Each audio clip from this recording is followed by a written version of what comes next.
नमस्कार विद्यार्थी मित्रांनो, मी दिनेश बडुरे आपलं परत एकदा मनपूर्वक स्वागत करतो द मॅथ्स लॅब या आपल्या ऑनलाईन प्लॅटफॉर्मवरती। यापूर्वीच्या भागामध्ये आपण एखादा मॅट्रिक्स दिलेला असेल तर त्या मॅट्रिक्सचे आपण ॲडजॉइंट ऑफ मॅट्रिक्स शोधलं। मग ॲडजॉइंट ऑफ मॅट्रिक्स शोधण्यासाठी आपण दिलेल्या मॅट्रिक्सचे मायनर्स आणि कोफॅक्टर शोधून त्याचा ॲडजॉइंट ऑफ मॅट्रिक्स शोधलेलं होतं। आता आपल्याला या भागामध्ये याचाच वापर करून म्हणजे ॲडजॉइंटचा वापर करून आपल्याला इन्व्हर्स काढायचा आहे। बघा, क्वेश्चन तुम्हाला दिलेला आहे, find the inverse of following using और बाय ॲडजॉइंट मेथड। ॲडजॉइंट मेथडचा वापर करताना तुम्हाला एक मॅट्रिक्स दिलेला आहे, तो पहिल्यांदा आपण काय करूयात, तो मॅट्रिक्स ए आहे असं गृहीत धरूयात। लेट ए हा मॅट्रिक्स आहे दिलेला आणि या दिलेल्या मॅट्रिक्सचे एलिमेंट्स आपण सगळे लिहूयात। 1 0 0 3 3 0 आणि 5 2 -1। आता कुठल्याही मॅट्रिक्सचं इन्व्हर्स शोधा म्हणलं की पहिल्यांदा आपण काय करतो की त्याचा इन्व्हर्स खरंच आहे का हे शोधतो आपण। मग त्याचा इन्व्हर्स आहे का नाही बघण्यासाठी आपल्याला त्याच्या डिटर्मिनंटची व्हॅल्यू शोधावं लागेल। Determinant of A is equal to, यालाच आपण डिटर्मिनंटच्या स्वरूपात लिहूयात। तर याचा डिटर्मिनंट कसं शोधायचा हे पण आपण पाहिलेलं आहे। आपण डिटर्मिनंट शोधत असताना काय करतो, हा पॉझिटिव्ह तसंच ठेवतो, याचं साईन बदलतो आणि हा पण पॉझिटिव्ह। याच्यामध्ये हे 0 न मल्टिप्लाय करणे म्हणजे काय असणार आहे, 0च येणार आहे। त्याच्यामुळे आपण इथं बघा, it is equal to 1 into हा पहिला रो पहिला कॉलम झापल्यानंतर जो काही डिटर्मिनंट येईल त्याची व्हॅल्यू शोधायची आहे तुम्हाला। 3 इंटू -1 -3 -2 इंटू 0 हा 0 आला। परत हा +0 इंटू काय पण घ्या तो 0च असणार आहे आणि त्याच पद्धतीनं इथं पण +0 it is equal to 1 into -3 म्हणजेच -3 which is not equal to 0। म्हणजे इथं आपण डिटर्मिनंट ऑफ ए ची व्हॅल्यू, ए म्हणजे काय आहे, दिलेला मॅट्रिक्स आहे, तर त्या मॅट्रिक्सचं डिटर्मिनंट शोधलात आणि ते किती आलं, -3 -3 आलेलं आहे म्हणजे त्याचा इन्व्हर्स आहे। मग आपण लिहितो इथं की determinant of A is not equal to 0, so A inverse exists. A inverse इथं एक्झिस्ट करतो। आता ए इन्व्हर्स एक्झिस्ट करतो तर आता इथं ए इन्व्हर्स काढण्यासाठी आपल्याला कुठला मेथड यूज करायचा आहे, ॲडजॉइंट मेथड। ॲडजॉइंट कसं काढतो आपण, तर दिलेल्या मॅट्रिक्सचे मायनर्स आणि कोफॅक्टर शोधतो आपण। मग मायनर्स बघूया याचे मायनर्स शोधत असताना आपण मायनर M11 M12 M13 अशा पद्धतीनं घेऊयात। आपण मायनर्स घेत असताना आपण डिटर्मिनंट घेतो आणि तो डिटर्मिनंट कसा घेतो ते पण माहिती आहे आपल्याला। M11 म्हणलं की पहिला रो पहिला कॉलम आपल्याला काय करायचं आहे ते आपल्याला घ्यायचं नाही आणि राहिलेले एलिमेंट्स घ्यायचे। तिथं जर बघितला तुम्ही, हा बघा पहिला रो पहिला कॉलम आपण सोडलं तर राहिलेले एलिमेंट जे आहेत तर त्याचा डिटर्मिनंट घेऊ। 3 0 2 -1 हा 3 0 2 -1। त्याच पद्धतीने आता 1 2 विचार करूयात, म्हणजे पहिला रो दुसरा कॉलम, हा पहिला रो दुसरा कॉलम झापल्यानंतर काय येणार आहे, 3 0 5 -1 3 0 5 -1। त्याच पद्धतीने M13 चा विचार करा, म्हणजे 3 3 5 2 3 3 5 2। म्हणजे हे डिटर्मिनंट म्हणजे व्हॅल्यू कशा घ्यायच्या हे आपण यापूर्वी बघितलेलं आहे, त्याच्यामुळं इथं काही अडचण नाही। त्यानंतर हा M13 झाला। परत आता हे पहिल्या रोशी रिलेटेड झाले, आता आपण दुसऱ्या रोशी रिलेटेड बघूयात, म्हणजे M21 त्यानंतर M22 M23 याचे हे करस्पॉन्डिंग मायनर्स आपण घेत आहोत। मायनर्स शोधत असताना आपण डिटर्मिनंटच्या व्हॅल्यू शोधतो। 2 1 म्हणलं की हा बघा दुसरा रो पहिला कॉलम झापल्यानंतर 0 0 2 -1 0 0 2 -1। त्यानंतर 2 2 म्हणजे दुसरा रो आणि दुसरा कॉलम झापल्यानंतर हे बघा दुसरा रो दुसरा कॉलम झापल्यानंतर राहील काय, 1 0 5 -1 1 0 5 -1। त्यानंतर 2 3 म्हणजे दुसरा रो आणि तिसरा कॉलमचे एलिमेंट सोडायचे आहेत आपल्याला। बघा दुसरा रो आणि तिसरा कॉलम याच्याशी रिलेटेड हे जर सोडला तुम्ही तर राहते काय बघा, तर हा 1 0 5 2 1 0 5 2। त्यानंतरचा भाग बघा, हा M23 झाला। आता M31 M32 आणि M33 हे मायनर्स शोधत आहोत आपण. मायनर्स शोधत असताना आपण पहिल्यांदा ते डिटर्मिनंटचं व्हॅल्यू शोधत आहे. 31 म्हणलं की तिसरा आणि पहिला, तिसरा रो पहिला कॉलम 0 0 3 0 हा 0 0 3 0. त्यानंतर तिसरा रो दुसरा कॉलम, तिसरा रो दुसरा कॉलम म्हणजे राहिले काय 1 0 3 0 हा 1 0 3 0 आणि लास्टचं काय असेल तिसरा रो आणि तिसरा कॉलम म्हणजे 1 0 3 3 1 0 3 3. आता इथं डिटर्मिनंटची व्हॅल्यू आपण शोधूयात. It is equal to cross multiply करा 3 × -3 3 × -1 -3 -0 म्हणजेच -3. त्यानंतर हा M12 बघायचा आहे. 3 × -1 -3 आणि -0 परत हा सुद्धा किती आला -3 आला. त्यानंतर 3 2 6 -5 3 15. 6 मधून 15 गेल्यास आपल्याला माहिती आहे इथं येईल -9. ॲक्च्युअल आपण 15 मधूनच 6 वजा करतो. मग 15 मधून जेव्हा 6 तुम्ही सबट्रॅक्ट कराल तेव्हा 9 येईल आणि मोठ्या संख्येचे चिन्ह देऊयात आपण -9. इट इज इक्वल टू हा 0 क्रॉस मल्टिप्लिकेशन इकडं पण 0च आहे. क्रॉस मल्टिप्लिकेशन इथं 0 येईल म्हणजे 0 -0 म्हणजे 0च येईल. त्यानंतर इथं 1 × -1 आणि 5 × 0 0 इथं -1 म्हणजे -1 मधून कुठलीही संख्या वजा 0 वजा केल्यास आपल्याला काय मिळेल तर बघा -1 येईल. ठीक आहे बघा ठीक आहे. इथं काय होणार आहे 1 × -1 येईल आणि हा 5 × 0 0. ठीक आहे. नेक्स्ट त्यानंतर बघा 2 3 म्हणजे दुसरा रो आणि तिसरा कॉलम 2 × 1 हा 2 आला मायनस हा 0 म्हणजेच 2 आलं. त्याच पद्धतीनं 0 मायनस हा पण 0 आहे. त्या इथं 0 -0 इथं पण 0 आला आणि इथं 1 × 3 हा 3 आला -0 म्हणजेच 3. हे तुम्ही काय शोधलात आता मायनर्स शोधलात. आता आपल्याला काय करायचं आहे त्यांचे को फॅक्टर शोधायचे. को फॅक्टरसाठी आपण कॅपिटल ए न दाखवतो. मग कॅपिटल ए काय आहे बघा A11 त्यानंतर A12 A13 A31 आपण 21 घेऊयात. त्यानंतर 22 A23 A31 A32 आणि A33. हे काय आहेत दिलेल्या मॅट्रिक्समधले जे एलिमेंट्स आहेत तर त्यांचे करस्पॉन्डिंग को फॅक्टर आपण इथं शोधायचे आहेत आपल्याला. It is equal to formula माहिती आहे तुम्हाला -1⁻I घेतो म्हणजे बघा -1 रो आणि कॉलमची बेरीज 1 + 1. इथं -1 ⁻1 + 2 -1 + 1 + 3 -1 ⁻2 + 1 म्हणजे मॅट्रिक्समधले हे जे काही एलिमेंट्स आहेत तर त्या एलिमेंटच्या रोचा आणि कॉलमचा क्रमांक या दोघांचे ॲडिशन आपण वर करत आहोत. हे तुम्हाला ऑलरेडी माहिती आहे. -1 ⁻2 + 2 -1 ⁻2 + 3 इथं -1 ⁻3 + 1 -1 ⁻3 + 2 आणि इथं 3 + 3 आणि याला आता काय करायचं आपल्याला मायनरनी मल्टिप्लाय करायचं. याचे जे काही मायनर्स आहेत त्याच्यानं मल्टिप्लाय करूयात आपण. करस्पॉन्डिंग मायनस इथंच लिहिलेले आहेत आपण. -3 न मल्टिप्लाय करा. त्यानंतर इथं मल्टिप्लिकेशनमध्ये -3 इथं -9 त्यानंतर हे 0 हा 0 त्यानंतर -1 इथं 2 आहे. त्यांचे करस्पॉन्डिंग जे काही मायनर्स आहेत त्याच्याने आपण मल्टिप्लाय करत आहोत जेणेकरून आपल्याला काय मिळतील को फॅक्टर मिळतील.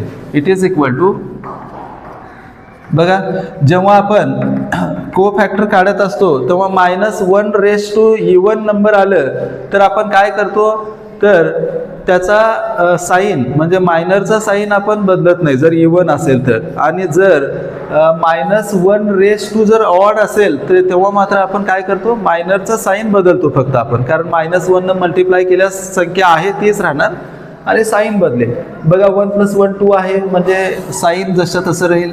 1 + 2 3 आहे ऑड आहे म्हणजे -1 येणार याची व्हॅल्यू. -⁻+ येईल म्हणजे याचा साईन बदलेल हा 3 होणार. 1 + 2 इवन आहे साईन आहे तसा.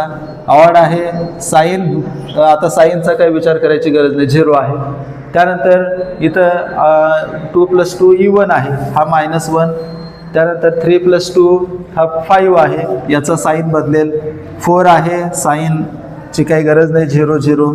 आणि त्यानंतर 3 + 3 म्हणजे 6 आहे, इवन आहे, साईन बदलत नाही, 3 जसं तसं. इथं आपल्याला काय मिळालं? आता इथं आपल्याला यांचे कोफॅक्टर्स मिळाले. आता आपल्याला यांचं मॅट्रिक्स ऑफ कोफॅक्टर काढायचं आहे आणि त्याचा ॲडजॉइंट शोधायचा आहे. मॅट्रिक्स ऑफ कोफॅक्टर काढूयात आपण. Matrix of cofactor is equal to AIJ आणि AIJ आणि हा किती बाय कितीचा आहे? 3/3चा आहे. इट इज इक्वल टू जे काही आलेले मॅट्रिक्सचे व्हॅल्यू आहेत ते सगळ्या व्हॅल्यूज इथं पुटअप करूयात आपण. ते काय आहेत बघा. हा -3, त्यानंतर हा 3, हा -9, हा 0, -1, -2, त्यानंतर 0 0 3. हे आले मॅट्रिक्स ऑफ कोफॅक्टर. पण आपल्याला काय पाहिजे? आता याचा ॲडजॉइंट पाहिजे, कारण ॲडजॉइंट मेथडनं आपल्याला हे एलिमेंट्स, हे एक्झाम्पल सोडवायचं आहे. बघा, ॲडजॉइंट A इज इक्वल टू हा दिलेला जो मॅट्रिक्स आहे याचा आपल्याला ट्रान्सपोज घ्यायचा आहे. म्हणजे हे जे आलेलं आहे AIJ 3/3 आलेला आहे, तर याचा ट्रान्सपोज घ्यायचा आहे. ट्रान्सपोज म्हणजेच काय करतो आपण? फक्त रोला कॉलमच्या स्वरूपात लिहितो. म्हणजे हा -3, 3, -9 हा इथं रो मध्ये, इकडे कॉलम मध्ये असतील.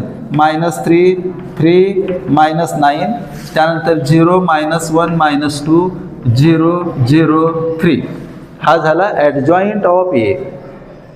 आता आपल्याला शोधायचा इन्व्हर्स. इन्व्हर्स शोधण्यासाठी आपल्याला काय फॉर्म्युला आहे आपल्याकडे? तर A inverse is equal to 1 determinant of A into adjoint A. It is equal to 1 determinant A ची व्हॅल्यू आपण शोधलेली आहे ऑलरेडी. तर ती किती आलेली होती? -3 आलेली होती. इथं लिहूयात आपण -3 इंटू ॲडजॉइंट A. आता आपण शोधलेला मॅट्रिक्स -3 0 0, 3 -1 0 आणि -9 -2 आणि 3. तर बघा, अशा पद्धतीने आपण या एक्झाम्पलमध्ये दिलेल्या जो काही 3/3चा मॅट्रिक्स होता, तर या 3/3च्या मॅट्रिक्सला ॲडजॉइंट मेथडनं याचं डिटर्मिनंट शोधलं. याचं आपण इन्व्हर्स शोधलं. मग सुरुवातीला काय केलं आपण? डिटर्मिनंटची व्हॅल्यू काढली, त्यानंतर मायनर्स शोधले, कोफॅक्टर शोधले आणि शेवटी त्याचा आपण ॲडजॉइंट शोधून त्याचं इन्व्हर्स शोधलेलं आहे. ठीक आहे, सोपं आहे एक्झाम्पल. आपल्याला थोडंसं सराव करावं लागेल जेणेकरून आपल्याला हे व्यवस्थित करता येईल. याचं तुम्ही स्क्रीनशॉट घ्या आणि यापुढील एक्झाम्पल बघूया. यापुढील एक्झाम्पल आहे क्वेश्चन नंबर 4 आहे. हा क्वेश्चन नंबर 4 मध्ये आपल्याला एक मॅट्रिक्स दिलेला आहे. या मॅट्रिक्समध्ये जे एलिमेंट्स दिलेले आहेत ते अशा प्रकारे आहेत: 1 2 3, 0 2 4, 0 0 5. यापूर्वीच्या एक्झाम्पलमधील काही या गोष्टी आपण तसंच ठेवलेल्या आहेत जेणेकरून आपला थोडासा वेळ वाचेल. बघा, पहिल्यांदा आपण दिलेला जो मॅट्रिक्स आहे त्याचा इन्व्हर्स शोधायचा म्हणला तर पहिल्यांदा त्याचा खराच इन्व्हर्स आहे का हे पाहतो आपण. त्याच्यासाठी आपण त्याच्या डिटर्मिनंटची व्हॅल्यू शोधतो. दिलेला मॅट्रिक्स हा A आहे असं गृहीत धरूयात आपण. तो जसं तसं लिहूयात आपण. 1 2 3, 0 2 4 आणि 0 0 5. त्यानंतर त्याच्या डिटर्मिनंटची व्हॅल्यू घेऊयात आपण. 1 2 3, 0 2 4 आणि 0 0 5. आपण डिटर्मिनंटची व्हॅल्यू घेत असताना काय करतो? पहिल्यांदा हा 1 हा याचा साईन आहे तो ठेवतो, याचा साईन बदलतो आणि तिसऱ्याचा साईन आहे तो ठेवतो आपण. मग ते कसं करता येईल? 1 इंटू हा क्रॉस मल्टिप्लिकेशन, म्हणजे त्याच्या खालचे 2 आपण हे अंक झापले तर हा तिरपा गुणाकार. 5 2 10 मायनस हा 0. त्यानंतर हा -2 इंटू याच्या खालचे 2 अंक झापलात तर हा सुद्धा कसा येणार आहे बघा. 5 इंटू 0 0 आणि 0 इंटू 4 0, म्हणजे हा 0च असेल. आणि शेवटचं काय आहे? +3 इंटू काय येणार बघा. 0 इंटू 0 आणि 2 इंटू 0, म्हणजे हा पण 0च आहे. It is equal to 1 into 10 आणि -2 इंटू 0 आणि 3 इंटू 0 0च येणार आहे. मग ते आपण न घेता डायरेक्ट आपण 10 घेऊयात. इथं काय मिळालं आपल्याला, डिटर्मिनंट ऑफ ए ची व्हॅल्यू मिळाली. डिटर्मिनंट ऑफ ए ची व्हॅल्यू ही 0 नसली पाहिजे असं म्हणलो आपण, ती 0 नाही इथं. म्हणजे याचा अर्थ काय, तुम्ही याच्या पुढं एक्झाम्पल सोडवू शकता. म्हणजे याला इन्व्हर्स आहे, तुम्ही सोडवा. इथं लिहूयात आपण, it is not equal to 0, that is A inverse exists. आता ए इथं ए इन्व्हर्स काय करतो, एक्झिस्ट करतो. या पुढील भाग याचे मायनर्स शोधावं लागेल आपल्याला. मायनर्स शोधताना काय केलं होतं आपण, यापूर्वी जसं केलं होतं एक्झाम्पल त्याच पद्धतीने इथं सोडवत आहोत आपण. बघा 1 1 म्हणलं की पहिला रो पहिला कॉलम झापून राहिलेले एलिमेंट 2 4 0 5, हा 2 4 0 5. 1 2 मायनर ऑफ एलिमेंट 1 2 म्हणजे पहिला रो दुसरा कॉलम, म्हणजे राहिले काय 0 4 0 5, हा 0 4 0 5. त्याच पद्धतीनं 1 3 बघा पहिला रो तिसरा कॉलम, राहिले काय 0 2 0 0 0 2 0 0. त्यानंतर 2 1 म्हणजे दुसरा रो पहिला कॉलम, दुसरा रो पहिला कॉलम हा, आणि हे म्हणजे राहिले काय 2 3 0 5, हा 2 3 0 5. नेक्स्ट 2 2 2 2 म्हणलं की हा मधला हे सगळेच एलिमेंट गेले. 1 3 0 5 1 3 0 5. त्यानंतर 2 3 दुसरा रो तिसरा कॉलम 1 2 0 0. हे तुम्हाला सरावानं सहज शक्य होईल. थोडंसं सुरुवातीला कन्फ्यूज होण्याची परिस्थिती असू शकते, पण परत मात्र आपल्याला काही अडचण येणार नाही. 2 3 दुसरा रो तिसरा कॉलम म्हणजे 1 2 0 0 झालं. त्यानंतर 3 1 तिसरा रो पहिला कॉलम, राहिले काय 2 3 2 4, हा 2 3 2 4. 3 2 तिसरा रो दुसरा कॉलम 1 3 0 4 1 3 0 4. आणि शेवटचा रो शेवटचा कॉलम आपल्याला तिथले एलिमेंट सोडायचे आहेत, राहिलेल्या एलिमेंटचा डिटर्मिनंट घ्यायचा आहे. तर राहिले काय 1 2 0 2. हे झाले आपली एक मायनस काढण्यासाठीची एक छोटीशी मांडणी आहे. आता ही मांडणी करण्याची प्रत्येक गणितामध्ये सुद्धा गरज नाही. ॲक्च्युअल तुम्ही मायनर डायरेक्ट जरी शोधलात, जर आपल्याला सराव झाला तर तुम्ही डायरेक्ट सोडवलं तरी काही अडचण नाही. मग यांना क्रॉस मल्टिप्लिकेशन बघा. 5 × 2 10 - 0 म्हणजेच 10. त्यानंतर इथं हा 0 - 0 हा 0. त्यानंतर 0 - 2 इट इज इक्वल टू 0 - 0 हा 0 असेल. त्यानंतर इथं 5 × 2 हा 10 मायनस हा 0 इट इज इक्वल टू परत 10. त्यानंतर 5 मायनस हा तिरपा गुणाकार 0 आला, हा परत 5. इथं 1 × 0 आणि 2 × 0 म्हणजे 0च आहे. त्यानंतर 2 × 4 8 मायनस 2 3 6 म्हणजेच 2. परत 1 × 4 मायनस 3 × 0 इट इज 4. बघा 1 × 4 आणि 0 × 3 0 आला. त्यानंतर 1 × 2 2 - 0 म्हणजेच 2. हे झाले त्यांचे मायनस. आता आपल्याला शोधायचे आहे त्यांचे कोफॅक्टर्स. कोफॅक्टरसाठी फॉर्म्युला माहिती आहे आपल्याला, का आहे aij is equal to -1⁻i + j into corresponding minor. त्याच पद्धतीने आपण इथं फॉर्म्युले लिहून ठेवलेले आहे ऑलरेडी. तर आपल्याला काय करायचं आता, तर त्यांचे मायनर्स जे करस्पॉन्डिंग आलेले आहेत ते आपण मल्टिप्लिकेशनमध्ये घेऊयात. हा 10 आहे, इथं हा 0, हा पण 0, हा 10. त्यानंतर हा 5 इथं आहे, हा 0. त्यानंतर 2 4 आणि हा 2.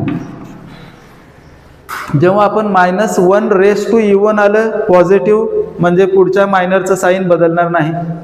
-1⁻⁴ जर समजा ऑड आलं, 1 + 2 ऑड आले, मग त्यावेळेस मात्र इथं काय होणार, साईन फक्त बदलेल मायनरचा. ते घेऊयात आपण. 1 + 1 आता इथं 10 आहे, इट इज इक्वल टू जसं तसं राहील तो 10. त्यानंतर इथं 0 आहे, इथं 0 आहे, काही विषय नाही, साईनचा विचार करण्याची गरज पण नाही आपल्याला. त्यानंतर इथं 2 + 1 ऑड आहे, म्हणजे साईन बदलेल, हा -10. त्यानंतर 2 + 2 इवन आहे, साईन बदलणार नाही. त्यानंतर 2 + 3 इथं जर बघितलात तर इथे ऑड आहे, मायनरचा साईन बदलेल. सॉरी इथं काय 0 असल्यामुळं साईनचा काय विचार करण्याची गरजच नाही, 0 घेऊयात आपण. इथं 2 आहे ॲज इट इज राहील, कारण 3 + 1 4 इवन आहे. 3 + 2 ऑड आहे, साईन बदलेल -4. 3 + 3 इवन आहे, साईन बदलणार नाही, 2 ॲज इट इज. हे झाले कोफॅक्टर्स. आता मॅट्रिक्स ऑफ कोफॅक्टर घेऊयात. मॅट्रिक्स ऑफ कोफॅक्टर 10 0 0, हा 10 0 0, त्यानंतर -10 5 0, -10 5 0, आणि शेवटचा आहे 2 - 4 2, 2 - 4 2. थोडंसं अशी मांडणी केल्यामुळं थोडंसं काम आपलं सोपं झालेलं आहे. आता तुम्हाला ॲडजॉईंट ए शोधायचं आहे. ॲडजॉईंट ए कसं काढतो आपण, तर मॅट्रिक्स ऑफ कोफॅक्टरचा ट्रान्सपोज घेतो. हा झाला मॅट्रिक्स ऑफ कोफॅक्टर. त्याचा ट्रान्सपोज म्हणजे काय करणार तुम्ही, त्याच्या जे काही एलिमेंट्स आहेत तर त्या एलिमेंटला आपण रोला कशामध्ये कन्वर्ट करतो, आपण कॉलममध्ये कन्वर्ट करूयात. म्हणजे 10 0 0 जो पहिला रो आहे तो इथं काय होणार, आता ट्रान्सपोजमध्ये पहिला कॉलम होणार. म्हणजे 10 0 0, त्यानंतर हा -10 5 0, आणि 2 - 4 2. हा झाला ॲडजॉईंट ए. नेक्स्ट, आता याच्या शेवटची पायऱ्यापर्यंत आलेला आहे आपण. आपल्याला शोधायचा याचा इन्व्हर्स फॉर्म्युला तुम्हाला माहिती आहे. A inverse is equal to 1 / determinant of A into adjoint A. Determinant of एची व्हॅल्यू आपण आता शोधलेली होती, ती किती आलेली आहे, 10 आलेली आहे. मग इथं घेऊयात आपण 1 / डिटर्मिनंट ऑफ एची व्हॅल्यू 10, आणि ॲडजॉईंट ऑफ ए तर काढलेला आहे आपण, 10 - 10 2 0 5 - 4 0 0 2. बघा मित्रांनो, एकदम सोपे एक्झाम्पल आहेत. आणि जर समजा तुम्हाला परीक्षेमध्ये विचारले फाइंड द इन्व्हर्स, आता इन्व्हर्स काढण्याच्या 2 पद्धती आहेत, त्या आपण दुसरी जी एलिमेंटरी मेथड आहे ते पण लगेच पाहणारच आहोत. परंतु ही जर पद्धत आपल्याला सोपी वाटली आणि परीक्षेमध्ये काही स्पेसिफिक तुम्हाला सांगितलेलं नसेल, फक्त इन्व्हर्स शोधा म्हणलं, तर तुम्ही डायरेक्टली तुम्हाला जी आवडेल पद्धत किंवा जी सोपे वाटते त्या पद्धतीनं आपण इन्व्हर्स शोधू शकतो. ठीक आहे, तर हा एक्झाम्पल व्यवस्थित पहा आणि याचा एक स्क्रीनशॉट घ्या. याच्यानंतरचं एक्झाम्पल आपण बघूयात. हां, यापुढील क्वेश्चन नंबर 6 आहे, find the inverse of following मॅट्रायसिस. म्हणजे आता इथं यापूर्वीच्या एक्झाम्पलमध्ये आपण मॅट्रिक्स दिलेला असताना त्याचा इन्व्हर्स शोधण्यासाठी आपण ॲडजॉईंट मेथडचा यूज केलं होतं. पण इथं मात्र तुम्हाला असं स्पेसिफिक असं काही सांगितलेलं नाही की तुम्ही कोणत्या मेथडनं इन्व्हर्स काढायचं आहे. तर आपण इथं एलिमेंटरी ट्रान्सफॉर्मेशनचा वापर करूयात. आता एलिमेंटरी ट्रान्सफॉर्मेशन यापूर्वी आपण एक्झरसाइज 2.1 मध्ये बघितलेलं आहे. आपण एखादा मॅट्रिक्स दिलेला आहे, त्या मॅट्रिक्समधले जेवढे रो आहेत, कॉलम आहेत, तर त्या प्रत्येकावरती आपण काही ऑपरेशन्स केलेले होते.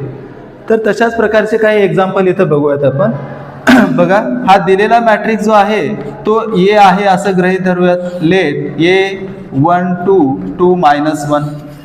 आता हा मॅट्रिक्स पाहता तुम्हाला लक्षात येईल की हा 2/2चा आहे, म्हणजे ज्याच्यामध्ये 2 रो आणि 2 कॉलम आहेत. तर जेव्हा 2 रो आणि 2 कॉलमचा आपल्याला मॅट्रिक्स दिला जाईल तर त्याला आपण आयडेंटिटी मॅट्रिक्समध्ये किंवा युनिट मॅट्रिक्समध्ये कन्वर्ट करतो. तो कसं करता येईल बघा. पहिल्यांदा आता याचं इन्व्हर्स शोधायचं आहे. इन्व्हर्स शोधत असताना पहिल्यांदा आपण काय करतो की व त्याचा इन्व्हर्स खरंच आहे का हे चेक करतो. मग इन्व्हर्स आहे का नाही हे चेक करण्यासाठी याच्या डिटर्मिनंटची व्हॅल्यू घेतो.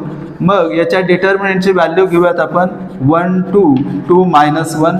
डिटर्मिनंटची व्हॅल्यू आपण शोधलेली आहे. क्रॉस मल्टिप्लाय करतो आपण 1 × -1 -1 मायनस या दोघांचं मल्टिप्लिकेशन 2 2 जार 4 it is equal to -5 which is not equal to 0. म्हणजे काय पाहतो आपण की डिटर्मिनंटची व्हॅल्यू 0 येते का हे पाहतो. आता इथं डिटर्मिनंटची व्हॅल्यू 0 आलेली नाही, ती -5 आलेली आहे. मग आपण -5 हे 0 नाही हे लिहून परत लिहितो आपण देअरफॉर ए इन्व्हर्स एक्झिस्ट्स.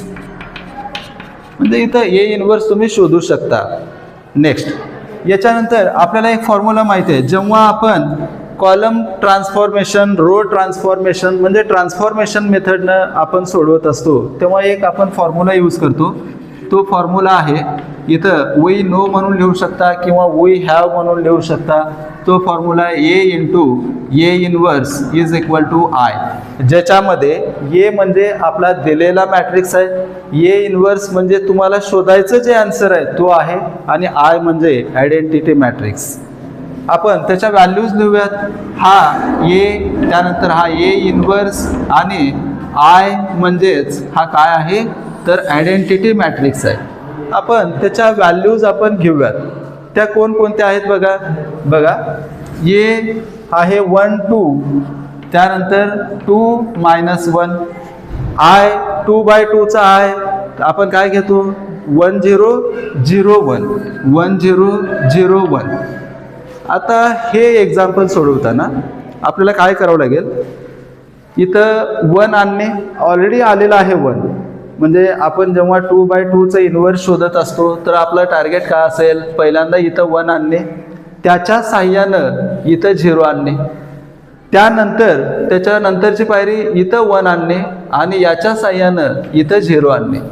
तर दिलेल्या मॅट्रिक्सला आयडेंटिटी मॅट्रिक्समध्ये कन्वर्ट करणे आणि त्याच्यासोबत तीच प्रक्रिया आपण पुढच्या मॅट्रिक्स बरोबर करणे, हे आहे इन्व्हर्स शोधण्याचे हे मेथड, जे आपण एलिमेंटरी ट्रान्सफॉर्मेशन म्हणतो.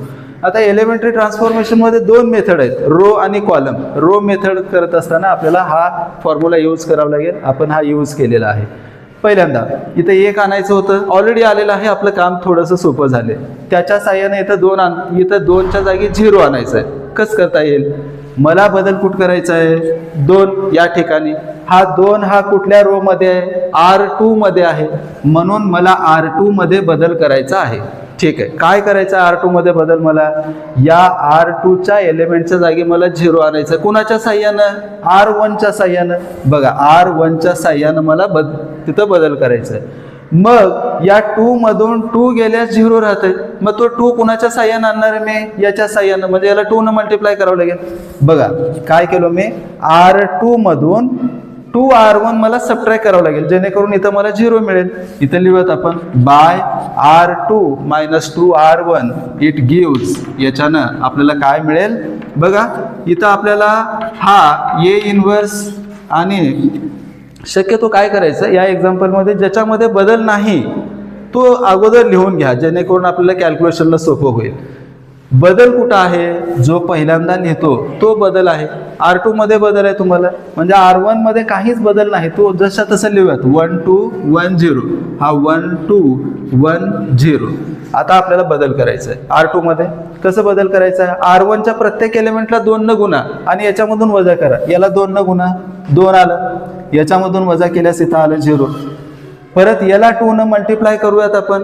बघा 2 न मल्टिप्लाय केल्यास किती येणार आहे, इथं 4 येणार आहे, आणि ते तुम्हाला काय करायचं आहे -1 मधून सबट्रॅक्ट करायचं आहे. इथं लिहितो मी थोडंसं, -1 मधून हा -4 जेव्हा तुम्ही सबट्रॅक्ट कराल, बघा -1 मधून -4 जेव्हा सबट्रॅक्ट कराल तेव्हा काय मिळेल आपल्याला -5. इथं आलं -5.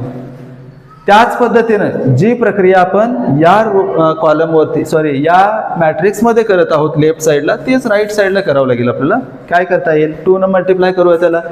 2 न मल्टिप्लाय केल्यास हा आला 2, आणि याच्यामधून 0 केल्यास 0 मधून सबट्रॅक्ट केल्यास -2. याला 2 न मल्टिप्लाय करा, 0 × 2 0च येणार आहे, आणि याच्यामधून तुम्ही सबट्रॅक्ट केल्यास किती येणार आहे 1, त्याच्यामध्ये काही चेंज होणार नाही. हे झालं आपल्याला पहिली पायरी, म्हणजे इथं 1 आणणे, त्याच्या साह्याने इथं 0 आणणे, म्हणजे इथून इथंपर्यंत आपलं काम झाले. आता नेक्स्ट इथं 1 आणणे.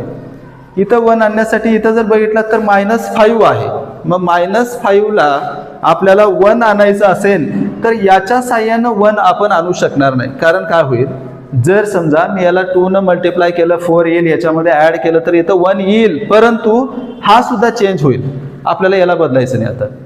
आता काय करायचं आपल्याला, -5 जो आहे ना, तर अशा प्रकारे जेव्हा अशी पायरी येईल तर त्यावेळेस डायरेक्ट काय करायचं, त्याच एलिमेंटनं त्याला डिवाइड करून टाकायचं. म्हणजे -5 न इथं डिवाइड करूयात आपण. म्हणजे काय बदल करायचं तुम्हाला, ॲप्लाइंग किंवा बाय. इथं आपण ॲप्लाइंग लिहू शकता किंवा बाय लिहू शकता. तुम्हाला काय बदल करायचा आहे, कशामध्ये बदल करायचा आहे, R2 मध्ये बदल करायचा आहे. तो कसा बदल करायचा आहे, तर त्या R2ला -5 न डिवाइड करायचं आहे. R2 divide by -5. -5 न डिवाइड केल्यामुळं काय होणार आहे बघा, इथं घेऊयात आपण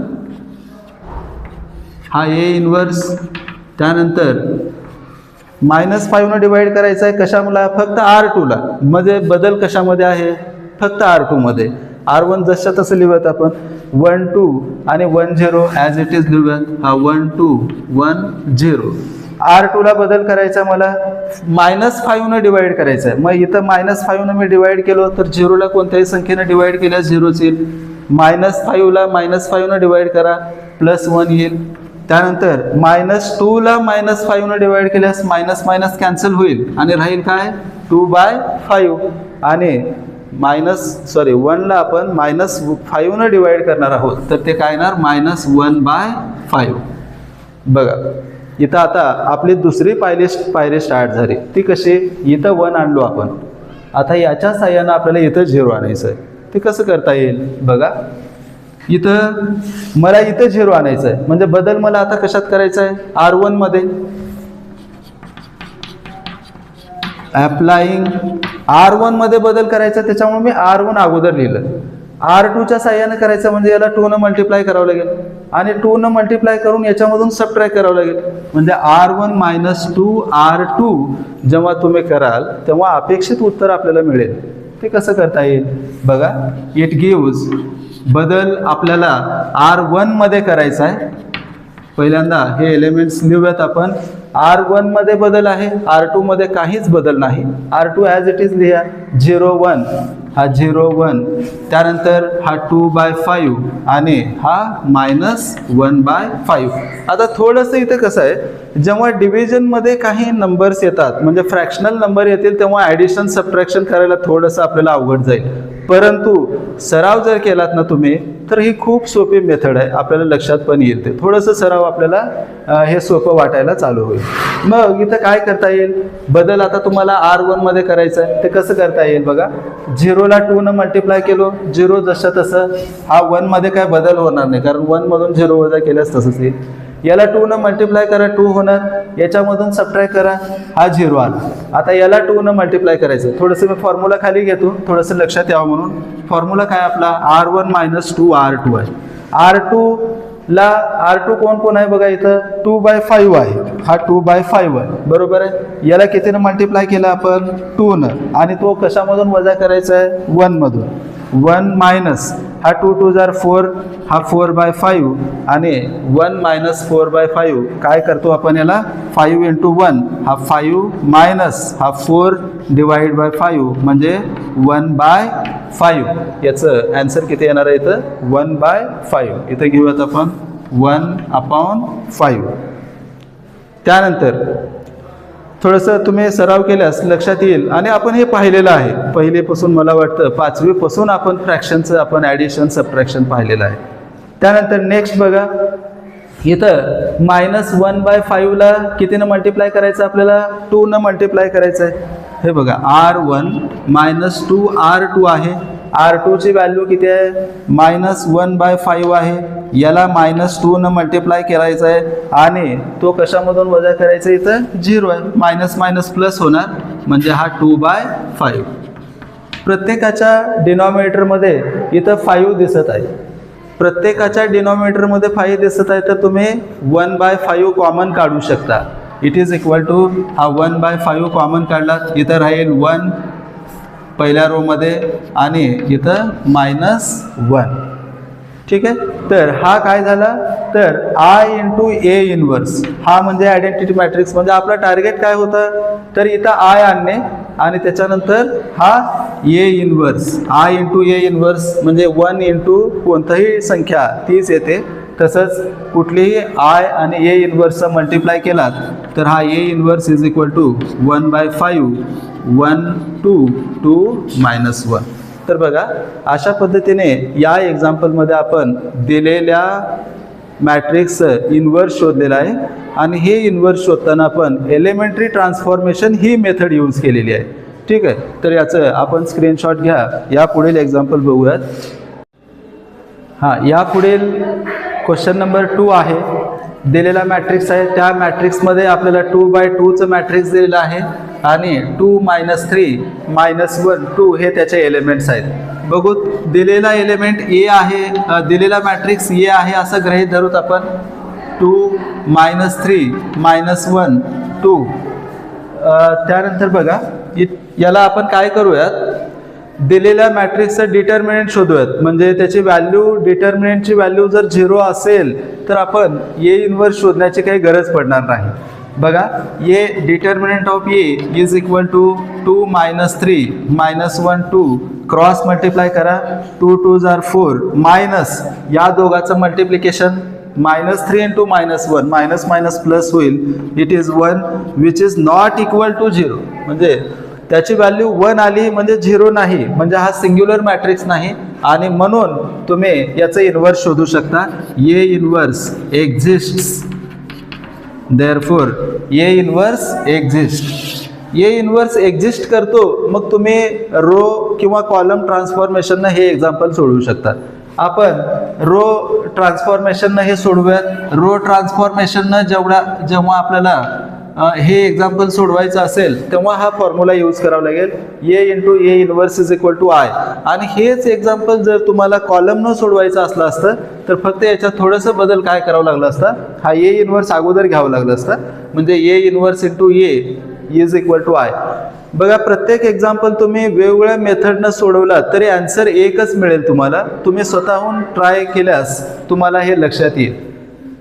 ए दिलेला मॅट्रिक्स हा आपण इथं लिहूयात, हा ए इन्व्हर्स आणि आय 2/2चा आयडेंटिटी मॅट्रिक्स म्हणजेच आपण काय लिहितो 1 0 आणि 0 1. बघा दिलेला मॅट्रिक्स लिहूयात आपण 2 -3 -1 2.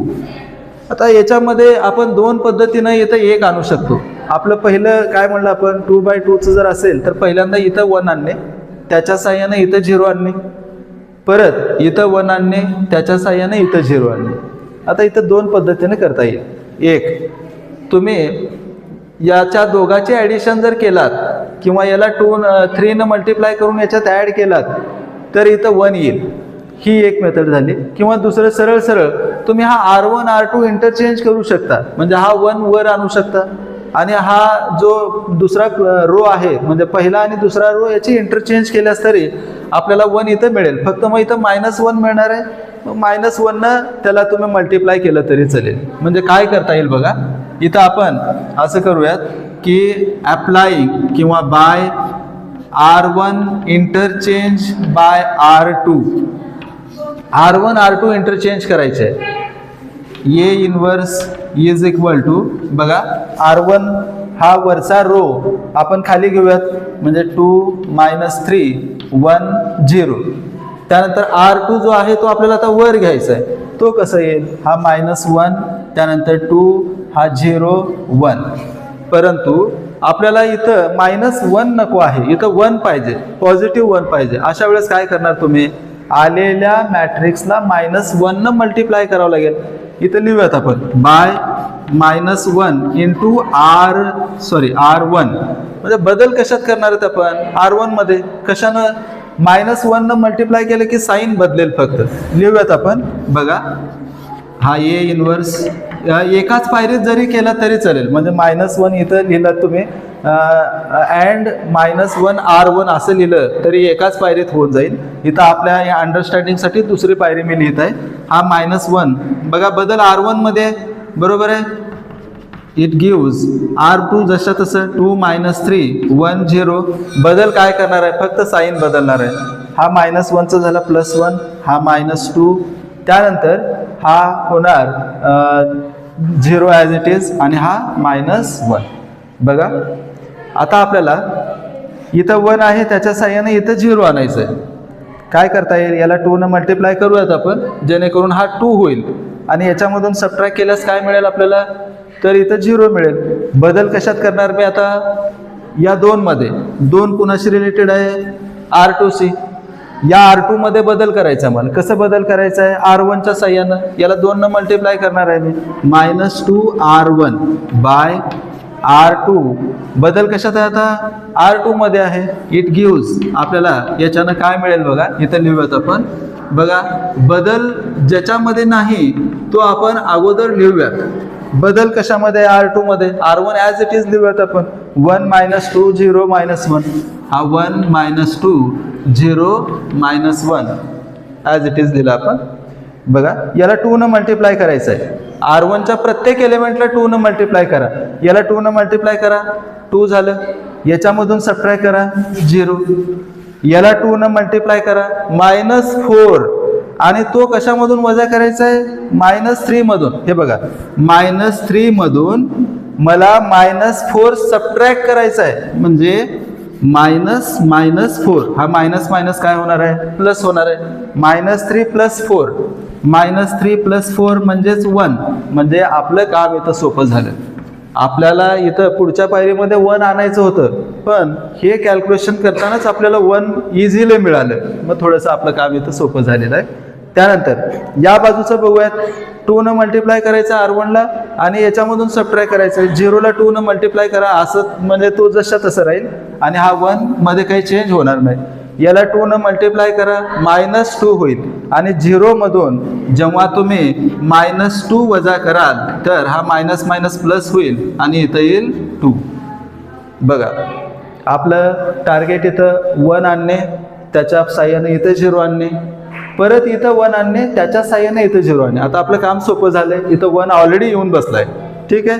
आता नेक्स्ट इथं 0 आणायचं आहे. बदल कशात करायचा आहे मला? हा R1 आहे, R1 मध्ये बदल करायचा आहे बाय R1. R1 मध्ये बदल करायचा आहे कोणाच्या साह्यानं? R2च्या साह्यानं. मग मला 2 याच्यात ऍड करावं लागेल. बघा तुम्ही थोडंसं विचार केलास लक्षात येईल तुम्हाला. हा जर पॉझिटिव्ह राहिला असता तर मी 2 वजा केलो असतो, परंतु इथं मायनस आहे. मायनस एक पॉझिटिव्ह एक निगेटिव्ह असेल तरच ते कॅन्सल होतंय. मग आपल्याला काय करावं लागेल? याला 2 न मल्टिप्लाय करून याच्यात ऍड करावं लागेल, जेणेकरून इथं 0 येईल. म्हणजे 2 न कुणाला मल्टिप्लाय करायचं मला? 1 ला. 1 म्हणजेच काय? R2 आहे. हे बघा R2ला 2 न मल्टिप्लाय केलो आणि तो मला याच्यात ऍड करायचा आहे, म्हणून इथं लिहिलं प्लस. बदल कशात आहे? R1 मध्ये. R1 मध्ये बदल आहे. R2 आपण ॲज इट इज जसं तसं लिहूयात आपण. बघा R2 मध्ये एलिमेंट काय? 0 1 आणि हा 1 आणि 2. थोडं लक्ष द्या. आता इथं R1 मध्ये बदल आहे. R2ला 2 न मल्टिप्लाय करायचं आहे. 2 न मल्टिप्लाय करा, 2 × 0 0. याच्यात ॲड करा 0 1 ॲज इट इज. 2 × 2 2 आलं. आलेला 2 -2 मध्ये ॲड करा. आलेला 2 -2 मध्ये ॲड केल्यास -2 आणि +2 कॅन्सल होणार, म्हणजे राहणार 0.